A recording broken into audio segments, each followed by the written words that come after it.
Everyone, तर आज आम्ही करत आहे खानदेशी स्पेशल डाळ गंडोळीची भाजी. तर बघूया आपण त्याची रेसिपी.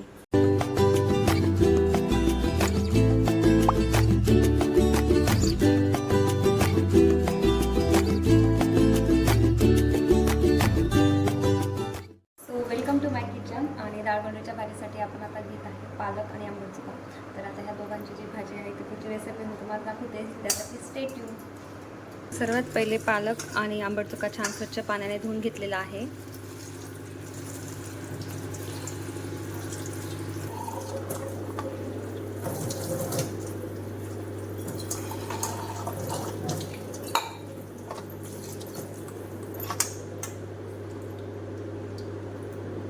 भाजी धुतल्यानंतर ते छान असे कापून घेत आहे मी.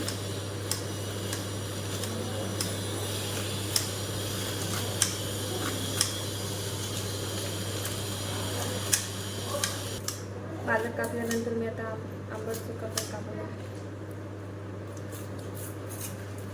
आणि अशा प्रकारे दोन्ही भाज्या चिरून झालेल्या आहे. थोडंसं जाड चिरलेलं आहे कारण आपल्याला तर शिजवायचं आहे. आणि हे आहे भाजीचं उर्वरित साहित्य. तर त्यामध्ये आहे मिरच्या, खोबरं, लसण, शेंगदाणे, कांदा आणि कच्चे टमाटे. तर मी कच्चे टमाटे 2 घेतलेले आहे, कांदा छोटा 1च घेतलेला आहे आणि मिरच्या तुमच्या चवीनुसार तुम्ही घेऊ शकता. तर याच्यामधलं मिरच्या, शेंगदाणे, थोडं खोबरं आणि टमाटे हे शिजवण्यासाठी भाज्यांसोबत टाकायचे आहे.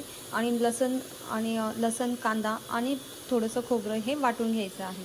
तर आता बघूया पुढची रेसिपी.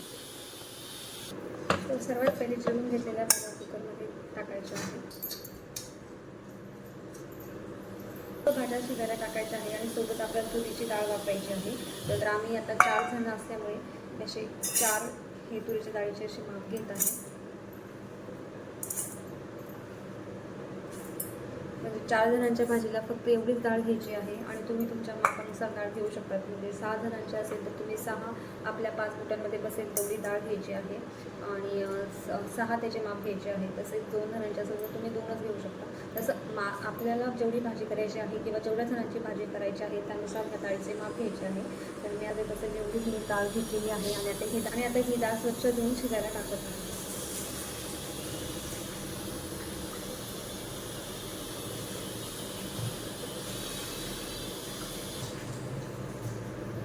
तर अशा प्रकारे 2-3 पाण्यामध्ये डाळ धुतल्यानंतर मी डाळसुद्धा कुकरमध्ये शिजायला घालत आहे. तसेच मी आता याच्यामध्ये टमाटा टाकत आहे. त्यानंतर मी याच्यामध्ये मिरच्या टाकत आहे.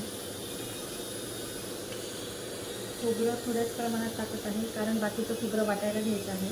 तसेच शेंगदाणे पण टाकून देत आहे.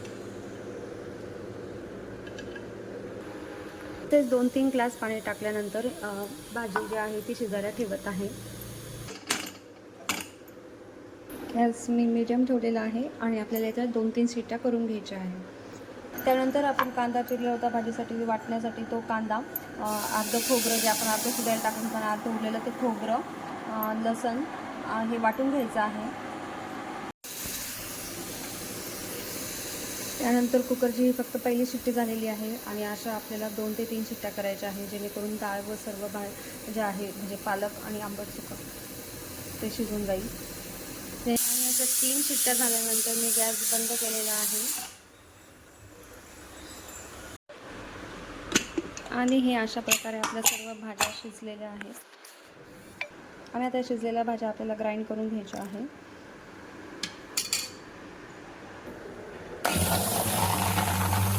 आणि असंच जाडसर असं बारीक करून घ्यायचं आहे. आणि त्यानंतर मी आता भाजीला फोडणी देत आहे. तर पुढचा व्हिडिओ बघत राहा.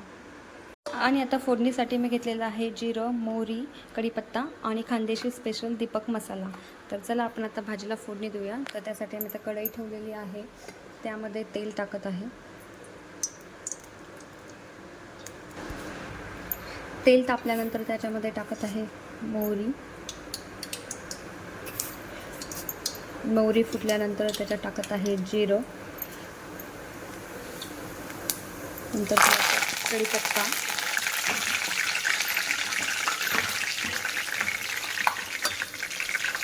आणि आपण वाटलेला कांदा खोबरं लसणाचा मसाला.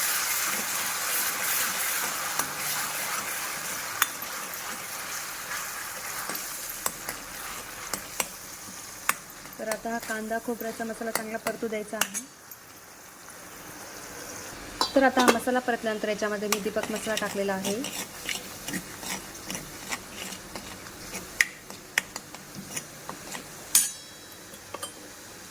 तसेच थोडीशी हळद आणि थोडीशी धना पावडर. असा हा मसाला छान परतून घ्यायचा आहे आणि तुम्ही बघू शकता किती छान त्याला तेल सुटतं आहे. त्यानंतर मी त्याच्यात टाकत आहे मीठ. तर तुम्ही तुमच्या चवीनुसार मीठ टाकू शकता. मी भाजीला जे टाकायचं आहे ते सर्व मीठ मसाल्यातच टाकून घेतलेलं आहे, जेणेकरून तो मसाला खाली लागत नाही. आणि त्यानंतर आता जी भाजी शिजलेली होती आणि आपण तिला ग्राइंड केलं होतं, ती सर्व भाजी आता त्या मसाल्यामध्ये टाकत आहे.